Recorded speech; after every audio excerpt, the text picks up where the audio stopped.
বুঝো কিন্তু যুবক, বুঝো, বুঝানো ভালো করে, নিজের সাথে পরামর্শ করে হাত উঠাও। কেননা তুমি একা আসো না, তোমার সাথেও আরেকজন আসছে। উনিও বড় হুজুর, কিন্তু আমাদের চেয়ে বহুত বড়। 1,85,000 বৎসরের ইবাদত ছিল ওনার। প্রত্যেকটা আকাশে বিশেষ নামে ওনাকে ডাকা হতো। প্রথম আকাশে আবেদ, দ্বিতীয় আকাশে জাহেদ, তৃতীয় আকাশে আরেফ, চতুর্থ আকাশে তকি, পঞ্চম আকাশে ওলি, ষষ্ঠ আকাশে খাজেন, সপ্তম আকাশে আজাজিল। শেখ সাদি রহমতুল্লাহ আলাইহি কবিতা লেখছেন সপ্তম আকাশের উপাধি নিয়া, বলছে তাকাব্বাররা আজাজিলরা খারে কর, বজনদানে লানত গিরিফতারে কর। সপ্তম আকাশে আজাজিল বলা হতো। অফিল আরশে মকতুবুল ইবলিস, আরো সে ইবলিস লেখা ছিল, বিতাড়িত লেখা ছিল। শেষ পরিণামের ব্যাপারে সে উদাসীন ছিল। সে আমাদের কারণে তোমার আমার কারণে সে বিতাড়িত হয়েছে।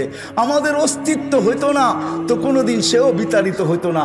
আমাদের কারণে সে বিতাড়িত হয়েছে, বিদায় সে আমার সাথে আসছে। তুমি অঙ্গীকার এখানে করলে হবে কি, নিচে সিঁড়ি দিয়া নামতে দেরি, তার কাছে রিমোট কন্ট্রোল আছে, সব ডিলিট করতে দেরি করবে না।